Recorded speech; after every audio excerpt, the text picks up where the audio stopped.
안녕하세요 여러분, 만나서 반갑습니다. 2013년도 제2회 고등학교 졸업학력 검정고시가 얼마 전에 있었는데요. 잘 보셨습니까? 네, 잘 보신 분들도 지금 이 강의를 보고 계실 테고요. 그리고 앞으로 시험을 준비하고 계시는 분들도 이 강의를 보고 계실 텐데, 자, 여기에 있는 이 내용은요, 앞으로 시험을 준비하시는 분들을 위해서 준비해 보았습니다. 자, 뭐냐면은요, 지금까지의 시험, 그러니까 올해까지는요, 내 7차 교육과정과 2007년에 개정된 교육과정 두 개가 시험 범위였었는데요. 내년부터는요, 시험의 범위가 바뀝니다. 어떻게 바뀌냐면은요, 7차 교육과정은 빼고요, 오로지 내 2007년 개정된 교육과정에서만 시험이 이루어집니다. 그런데 앞으로 그렇게 몇 년 지속이 될 거냐면은요, 딱 3년만 그렇게 지속이 됩니다. 즉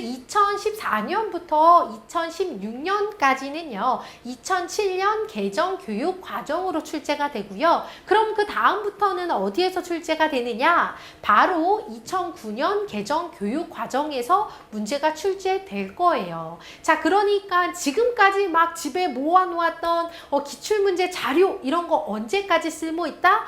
올해 시험까지만 쓸모가 있는 거고요. 그 다음은요, 내 범위가요, 2007년 개정 교육과정으로 바뀌기 때문에 2007년 개정 교육과정을 알고서 범위가 어떤 범위인지 알고서 내 정보를 새롭게 수집해야지 될 겁니다. 자, 그러면은요, 본격적으로 자, 얼마 전에 있었던 시험 문제 어떤 것들이 출제되었는지 지금부터 살펴보도록 하겠습니다. 자, 1번 문제 내 집합 문제인데요. 전체 집합이 내 1, 2, 3에서 10까지 있고요. 그리고 내 3개의 부분 집합이 있어요. A는요, 짝수, B는요, 1, 2, 4, C는 2, 3, 5 이렇게 주어져 있을 때 문제는요, 요것을 구해라 라고 했습니다. 자, 지금 집합들이 보이고요. 그리고 지금 여기 괄호 부분이 보이는데요. 내 집합을 계산할 때도 괄호가 있으면 괄호 먼저 계산해야 하는 거지요. 따라서 내 바로 A 합집합에다가 괄호에 B 교집합 C인데 요것을요, 그림 그리지 않고서 여기에서도 충분히 해결할 수 있어요. 마치 식 계산하듯이요. 자, 어떻게 하냐면은요, 내 집합의 계산도 괄호가 있으면 괄호를 먼저 계산합니다. 즉 B하고 C의 교집합을요, 먼저 구해요. 자, B 1, 2, 4, 2, 3, 5니까 맞습니다. 겹쳐지는 부분은 누구밖에 없구나? 바로 이 하나밖에 없네요. 따라서 비교집합 C는 네, 바로 이러한 집합이 되고요.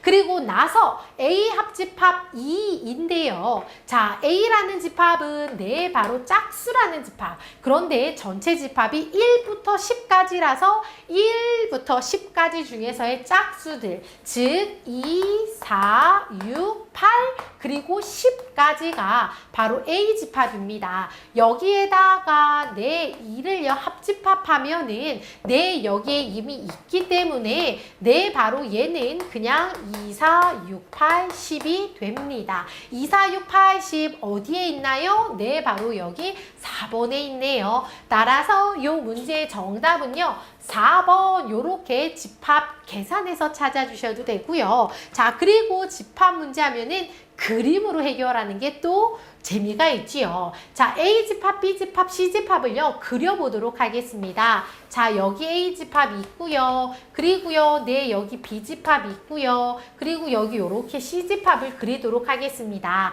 자, 그런데 B하고 C의 교집합이요, 2가 있었는데 요 2는요, A집합에도 속하는 거였었죠. 그래서 2가 여기에 써지고요. B집합은 1, 2, 4, 1, 2, 4는 짝수니까 A 쪽에 써줘야지요. 자, 그 다음에 C는 2, 3, 5인데 2, 3, 5 그리고 내 A 집합은요, 짝수라고 했으니까 2, 4, 6, 8, 10 나머지 1, 2, 3, 4, 5, 6, 7은 여기 바깥쪽에 9는 여기 바깥쪽에 이렇게 해서 이만큼이 바로 무엇이 되는구나. 바로 전체 집합이 되는 거지요. 자, 그런데 문제에서는요. B하고 C의 무엇?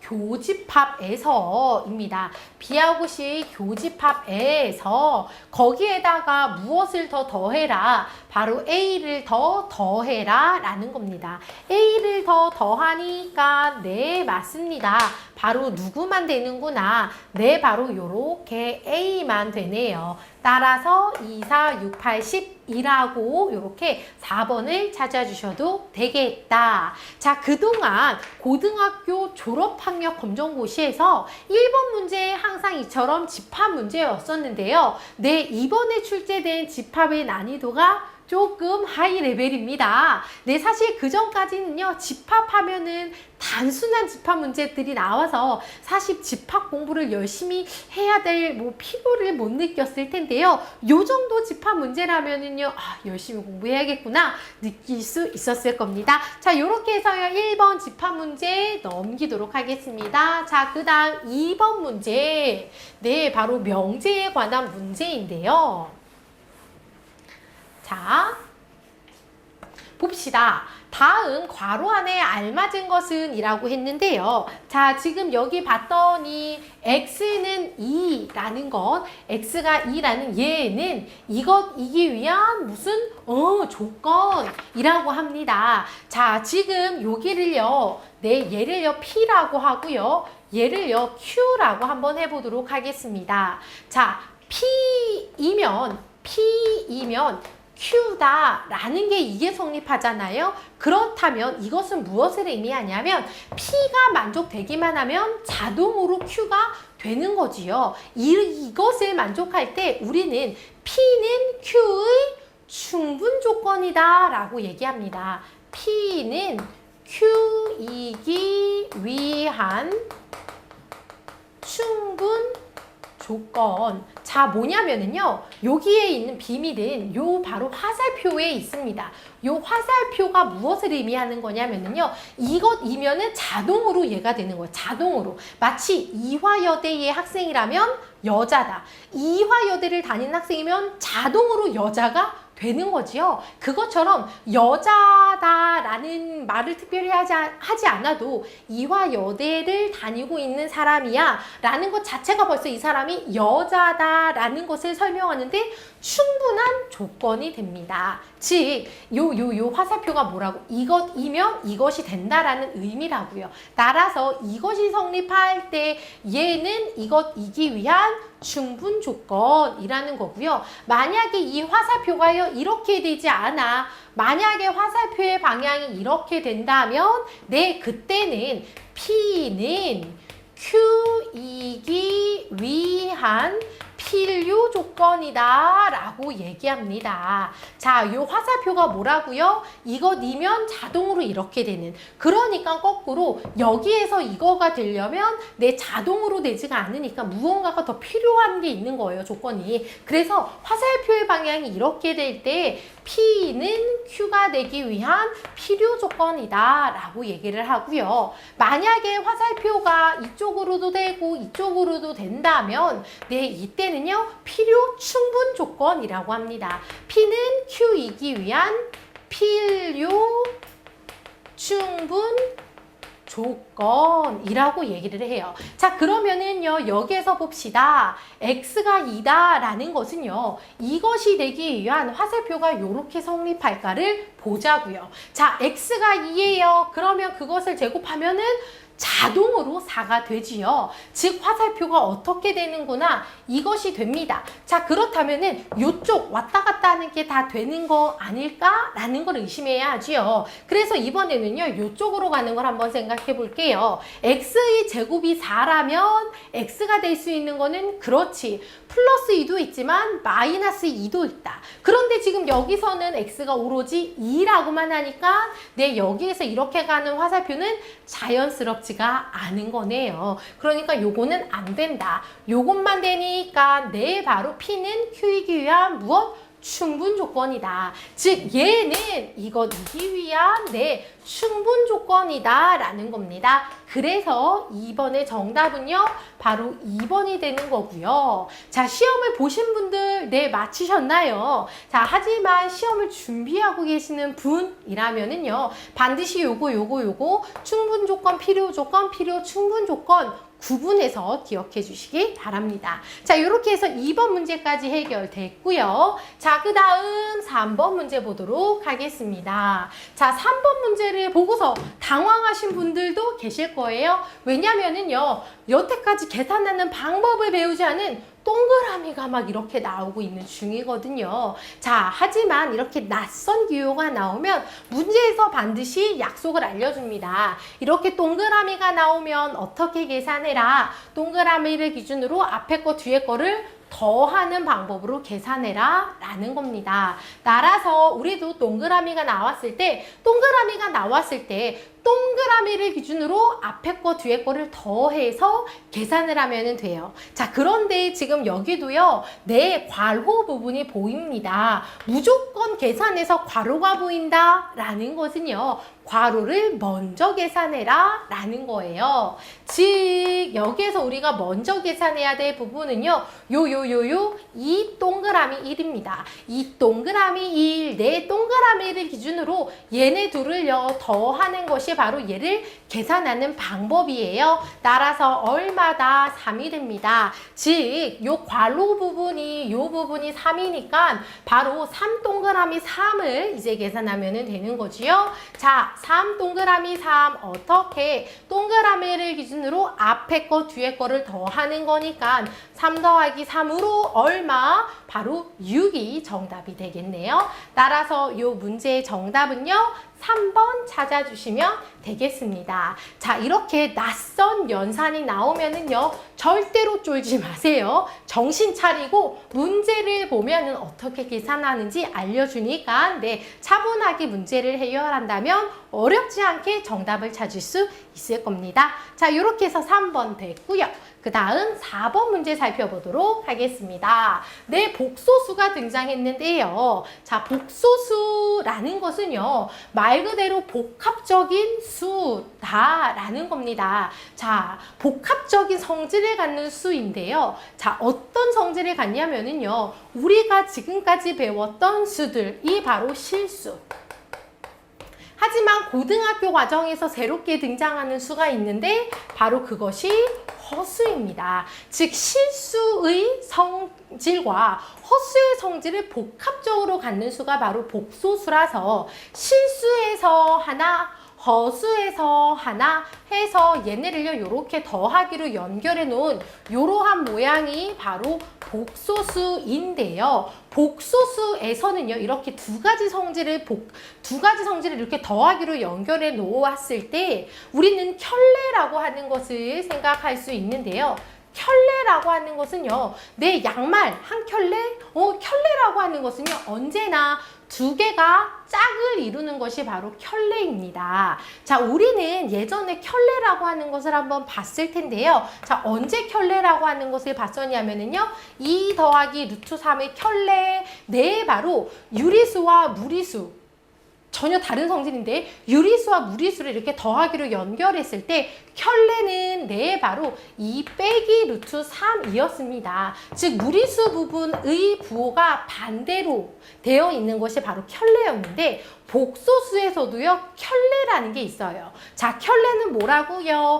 바로 여기에서 여기 가운데 부호가 반대되는 거요가 아니라 복소수에서의 켤레는요 바로 요 허수 부분의 부호가 반대가 되는 것이 바로 켤레입니다. 자, 그리고 켤레 복소수를 의미하는 것이 바로 바라는 건데요. 바라는 것은요 짝대기지요. 즉 여기 복소수 위에는 요 짝대기가 바로 켤레 복소수를 의미합니다. 즉 이것은 무엇이다? 바로 이렇게 생긴 복소수의 켤레 복소수, 즉 A 빼기 B i를 얘기하는 거지요. 따라서 문제에서 5 더하기 2i의 요 짝대기 보이시지요? 켤레라는 것은요 바로 요 복소수의 켤레 복소수로 그렇지 바로 허수의 부호만이 반대인 복소수. 즉 무엇이면 될까요? 네, 바로 5에다가 플러스 2i가 아니라 2i의 부호만 반대인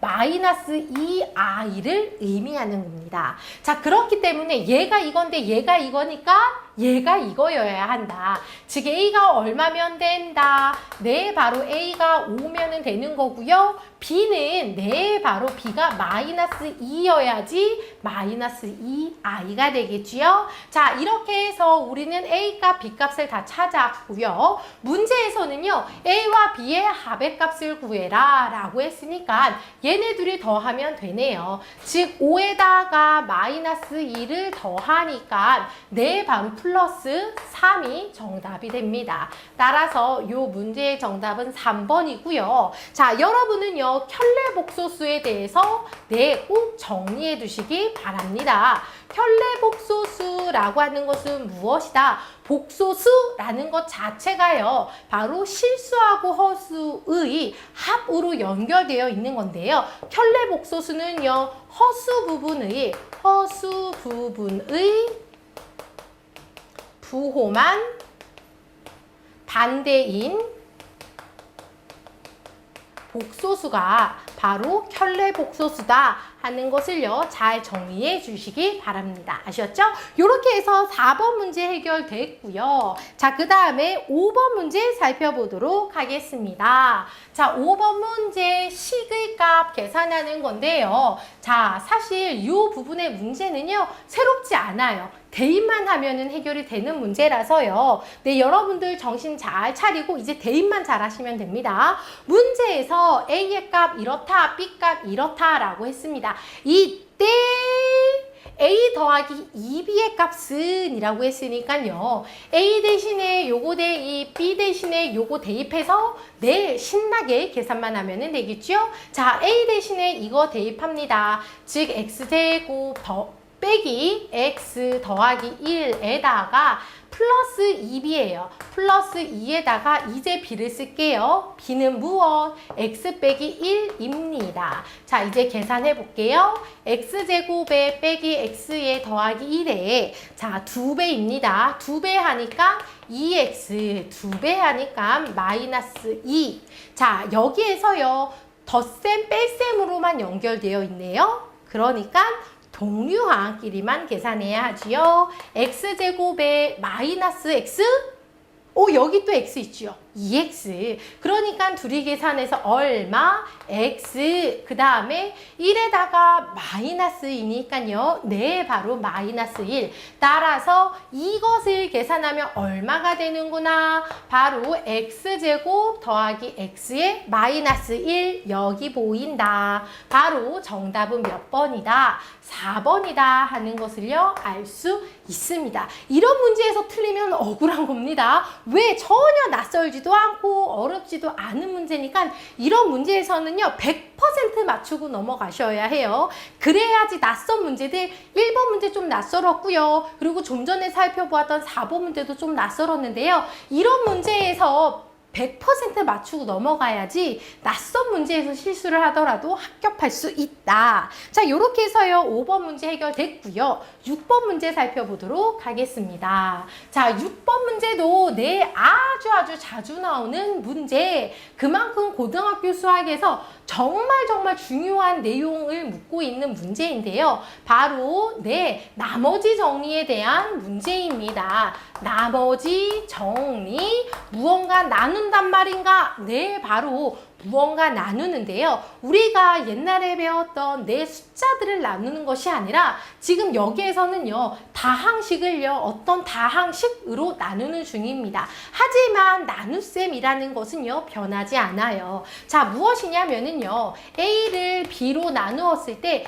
몫이 Q다. 그리고 나머지가 R이 나왔다. 라는 이러한 나눗셈, 내 눈으로 보기에는 좋은데 이것을 가지고 식으로 세우기는요, 좀 부족하지요. 그래서 이것을요, 식으로 바꿔서 쓸 수 있습니다. 우리는 검산식이라고 흔히 얘기하는데 검산식이라는 말 이제 고등학교 과정에서는 안 씁니다. 자, 나눗셈을요, 식으로 쓰면은 어떻게 쓰냐면은요, 요 안에 지금 요 안에 있는 요 A는 B, Q, 얼이라고 씁니다. 즉, 요 식이 무엇을 의미하는 거냐면은요. A를 B로 나누었을 때 몫이 Q고 나머지가 얼이다 라는 것을요. 의미하는 식입니다. 여러분들 이 식 굉장히 중요한 식이니까요. 잘 봐주세요. A를 B로 나누었을 때 몫이 얼마? 네, 바로 몫이 Q. 그리고 나머지가 얼마다? 나머지가 얼이 된다 하는 요것을 의미하는 겁니다. 요거는요, 기억 안 해도 돼요. 요거가 중요한 겁니다. 이 진짜 중요해요. 뭐라고 중요하다고 말할 수 없을 정도로 아주 중요한 겁니다. 네, 어렵지 않죠? 네, 좋습니다. 자, 그렇다면은요, 이제 본격적으로 다항식으로 나누는 것 이제 살펴볼 텐데요. 자, 우리는요, fx라는 x에 관한 식이라서 흔히 fx라고 쓰는데 얘를요, gx로 나눠봅시다. 즉, 어떠한 x에 대한 또 다른 다항식이지요? 그때 내 a를 b로 나누었을 때 몫이 등장합니다. 몫도 어떤 x에 관한 식으로 나올 테니까 요렇게 쓰면 돼요. 자, 그럴 때 나머지가 있을 테니까 바로 요렇게 all x라고 쓰겠습니다. 자, 이것은 무엇을 의미한다? fx라는 식을 gx로 나누었을 때 몫이 이거, 나머지가 이거다 라는 건데요. 자, 지금 여기에서요, 얘를 이걸로 나누었을 때 라고 했습니다. 그때 문제는 나머지 얼마냐 라는 건데요. 지금 요 문제에서요, 몫에 대한 언급이 있나요? 없습니다. 몫에 대한 언급이 없는데도 불구하고 지금 여기에는요, 몫이 버젓이 이렇게 있단 말이야. 그러면 도대체 이 몫을 어떻게 하라는 얘기야? 네, 그래요. 별로 중요하지 않다라는 겁니다. 바로 뭐냐면은요, 얘를요, 이걸로 나눴을 때 몫이 이거고 나머지가 이거다라는 얘기는요, 너무나도 자연스러운 얘기야. 바로 이거 나눗셈에서는 언제나 성립하는 식이라서 항등식이에요. 그렇기 때문에 항등식이기 때문에 x에다가 그 어떤 값을 대입해도 언제나 성립해야 합니다. 그런데 우리는 이 몫에 대한 정보가 전혀 없어요. 그러니까 어떻게 하자? 해치우자. 몫을 없애버리자 라는 겁니다. 자, 뭐냐면은요, 요거가 0이 되는 값을요, 대입해 주세요. 그러면 바로 요 식 자체가 0이 되니까 몫이 무엇이 되든 간에 통째로 0이 돼요. 따라서 바로 얘가 0이 되는 값을 대입했을 때 그때 무엇만 남는다? 바로 나머지만 남게 된다 라는 거지요. 자, 그래서 여기까지가 바로 나머지 정리에 대한 얘기였고요. 자, 그러면 본격적으로 문제 살펴봅시다. 자, x제곱 빼기 x 빼기 2를요, 무엇으로 나눈다? x 더하기 1로 나눕니다. 물론 이걸로 나누었으니까 무언가 몫이 있어요. 뭔지 모르지만 몫도 식으로 나올 테니까 이렇게. 그때 나머지 요렇게 될 텐데 여기에서 주의해야 할 점이 바로 뭐냐면은요. 자, 여기에서 나머지가 또 x에 관한 식으로 나오겠는가? 그렇지 않아요. 지금 뭐냐면은요. 무엇으로 나누었다고요? 바로 1차식으로 나누었습니다. 1차식으로 나누면 나머지는 언제나 상수항이어야 해요. 자, 그래서 이때 나머지 무엇인지 모릅니다. 어쨌든 여기서는 무엇으로 나오겠다? 상수항으로 이렇게 나오게 됩니다. 아셨죠? 자, 그런데 얘가 뭐라고요? 항등식이라고요. 따라서 x에다가 그 무엇을 대입해도 언제나 성립해야 한다. 그러니까 우리는 얘가 0이 되는 값을 대입하자. 그러면 여기가 통째로 빵이 되니까. 즉 x에다가 얼마를 대입하자. 바로 마이너스 1을 대입하자 라는 겁니다. x에다가 마이너스 1을 대입하면은 여기가 0이 되니까 여기까지 0이 됩니다. 즉 이만큼이 0이 되죠. x에다가 마이너스 1 대입하면은요, 제곱해서 1, x에다가 마이너스 1 제곱하면은 플러스 1에다가 빼기 2는 통째로 0이고요. 무엇만 남는다? 우리가 궁금해하는 나머지만 남게 됩니다. 그런데 여기가 2인데 거기에 마이너스 2가 있어서 얼마? 바로 0이 됩니다. 따라서 요 식을 이걸로 나누었을 때 나머지는 얼마? 바로 0이 된다. 따라서 6번의 정답은요, 바로 3번이 되는 건데요. 요 문제 해마다 출제되고 있지만 앞으로도 계속 출제될 겁니다. 그만큼 굉장히 중요한 문제니까요. 시험을 준비하시는 분이라면은요, 반드시 알고 넘어가야 하는 문제가 되겠습니다. 아셨죠? 뿐만 아니라 이 나머지 정리에 관한 문제는요, 여러 가지로 변형도 가능하니까 잘 봐주시기 바라고요. 자, 그 다음 7번 문제로 넘어가도록 하겠습니다. 자, 7번을 봤더니 루트 속에 루트가 보이네요. 바로 우리 이런 루트 이중근호라고 불렀지요. 루트 영어입니다. 루트 우리말로 바꾸면 근호인데요. 근호가 두 개 있어서 이중근호라고 부르는데요. 이중근호를 벗겨내는 방법은요, 정해져 있어요. 자, 잘 봐주시기 바랍니다. 뭐냐면은요, 여기 어떤 A, 그리고 여기에 루트 이렇게 B가 있을 때 반드시 루트가 있는 애를요, 뒤쪽에다가 써주세요. 그리고 여기 루트 앞에 반드시 2를 써주셔야 합니다. 만약에 2가 없다면 억지로라도 쓸 수 있게 식을 변형해 주셔야 돼요. 물론 내 맘대로 그냥 2를 써라 라는 건 아닙니다. 내 맘대로 막 문제를 바꾸면 안 되니까. 자, 이렇게 되어 있을 때 여기가요, 덧셈으로 연결되어 있어도 되고요. 여기가 뺄셈으로 연결되어 있어도 좋습니다. 어쨌든 이러한 모양일 때 이러한 이중근호는 어떻게 벗기냐면은요. 자, 더하고 곱하고를 기억해 주세요. 더하고 곱하고.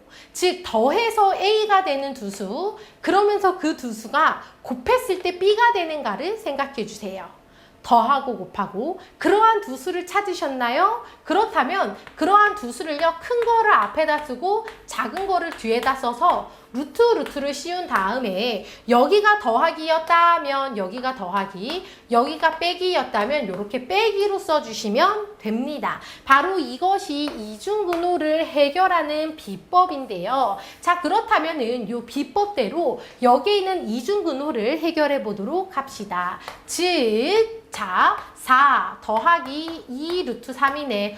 잘 배치되어 있지요? 자, 루트 뒤에 있으면서 바로 그 앞에 2가 잘 있으니까, 자, 이제 우리는 더하고 곱하고만 생각하면 됩니다. 즉, 더해서 4가 되면서 곱해서 3이 되는 두 수를 생각해 주세요.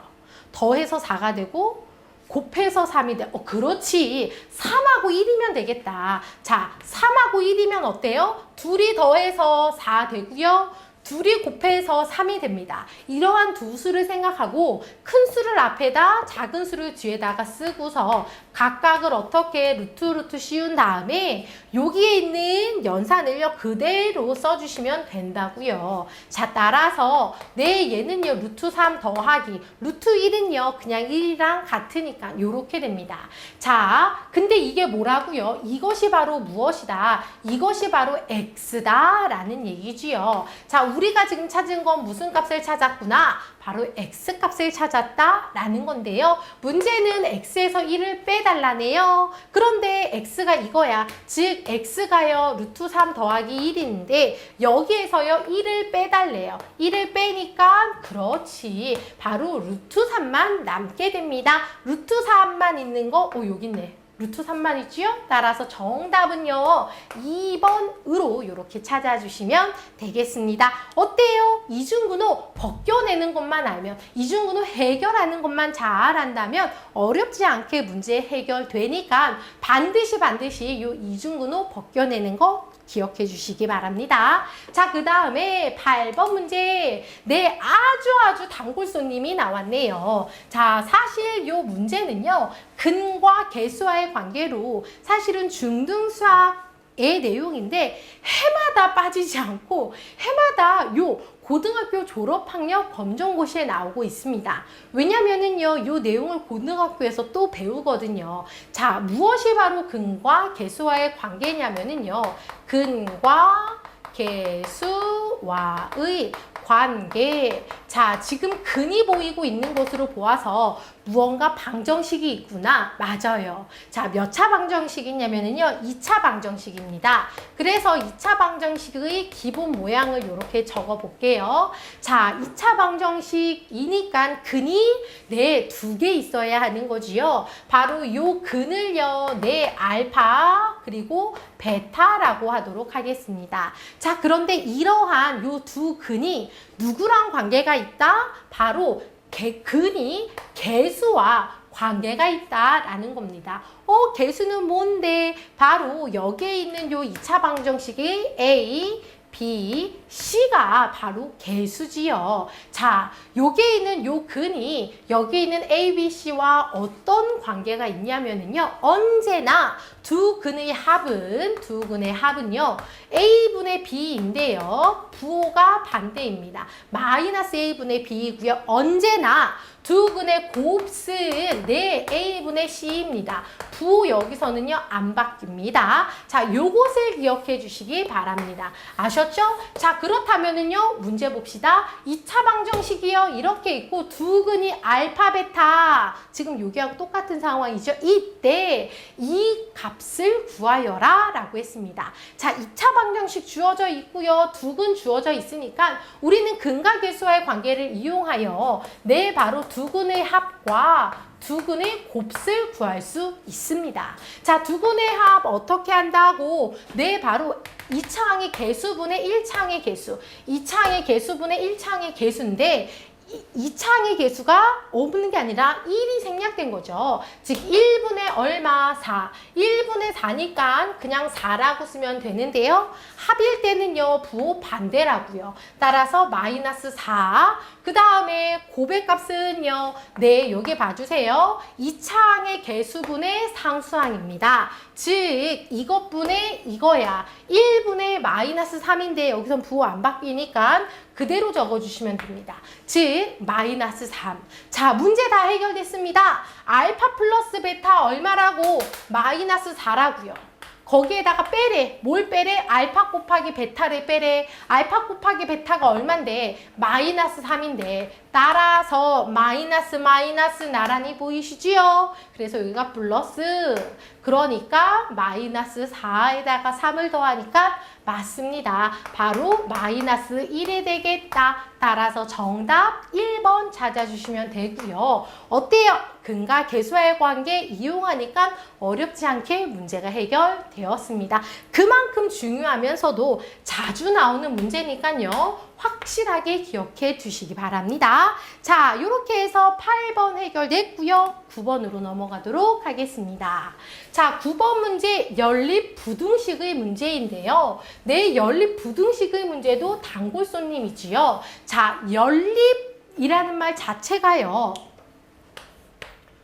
무언가 두 개를요, 묶어서 한 덩어리로 만들어 놓은 것이 바로 연립이다라는 건데요. 두 개를 묶어서 한 덩어리로 만들어 놓았기 때문에 어느 한쪽만 만족하면 안 됩니다. 연립 방정식이든 연립 부등식이든 간에 얘도 만족하고 얘도 만족하는 것이 바로 연립한다라는 겁니다. 자, 그런데 지금 얘는요, 연립 부등식이지요. 따라서 바로 이것도 만족하면서 이것도 만족하는 범위를 찾으면 되겠습니다. 자, 우리는요, 요 위에 것부터 해결하려고 봤더니 해결할 게 없네. x는 그냥 1보다 더 크다 라는 범위 깔끔하게 주어져 있고요. 자, 그러니까 바로 이 아래에 있는 범위만 해결하면 되겠습니다. x제곱 빼기 x 빼기 6이 0보다 크다 라는 건데요.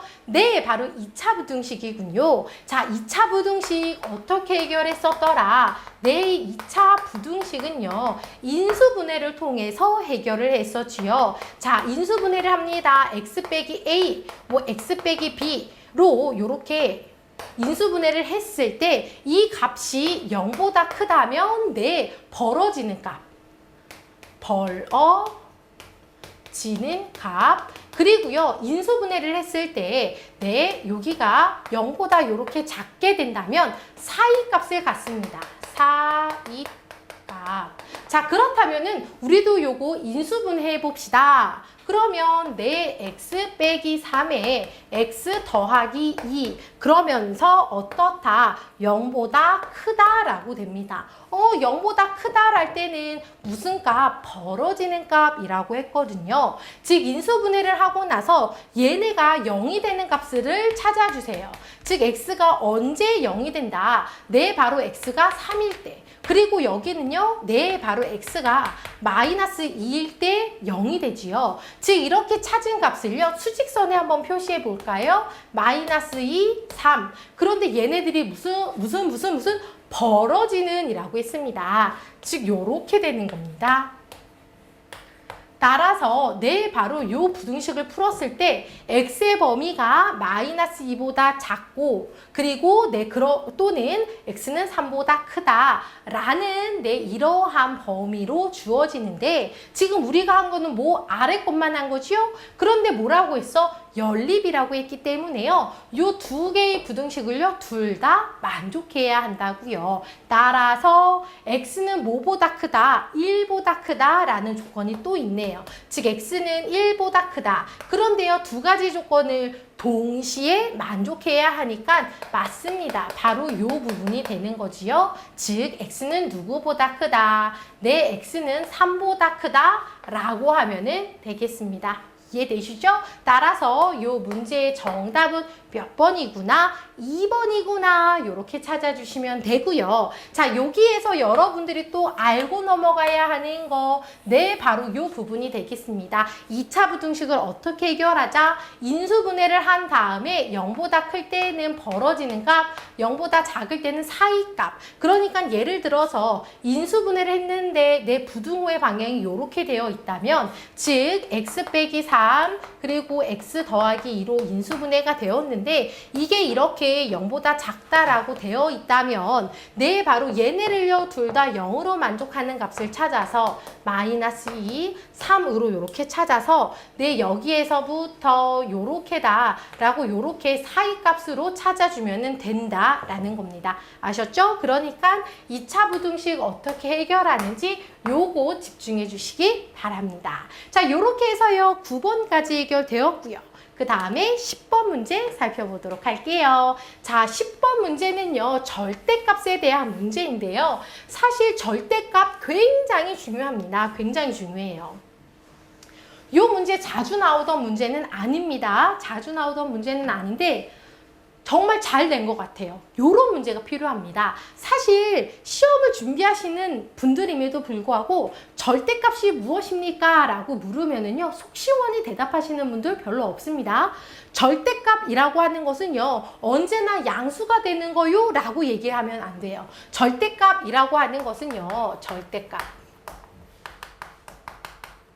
절대값은요, 0으로부터 떨어진 거리가 바로 절대값입니다. 0으로부터 떨어진 거리이기 때문에 절대로 음수가 될 수 없다고요.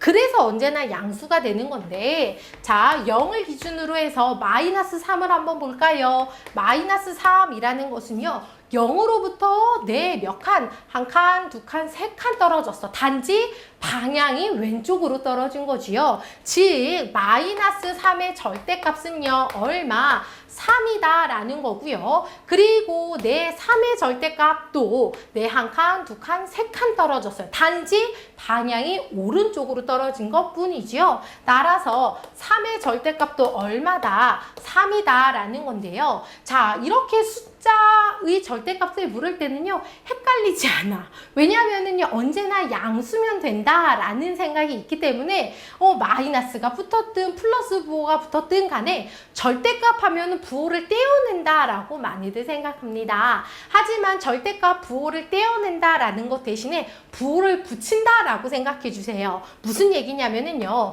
얘는 뭐였어? 마이너스 3이었는데 자기 부호를 한 번 더 붙인다로 이렇게 생각해 주세요. 그러면 그렇지. 여기가 마이너스 마이너스라서 이렇게 플러스가 되는 거고요.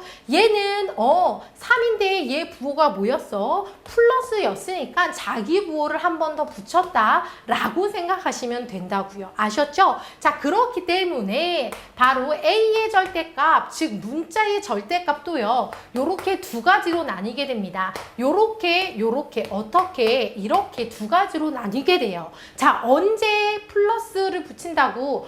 요 A가 양수일 때 A가 양수일 때는요, 플러스 부호를 붙이고요. A가 음수일 때는요, 마이너스를 붙인다라고 생각을 해주세요. 자, 그러면은요, 문제 봅시다. A 빼기 1을 간단히 해라 라고 했는데요. 자, A 빼기 1에서 여기에서 절대값을 떼고 싶어. 그럼 어떻게 하자? 내 절대값을 그냥 떼세요. A 빼기 1로. 자, 하지만 마음대로 떼면 안 돼요. 절대값을 떼려면 앞에다가 무엇을 하자? 자기 부호를 한 번 더 붙여야 된다라는 거지요. 자, 그렇기 때문에 우리는 요 속 안의 부호를 판단해야 합니다.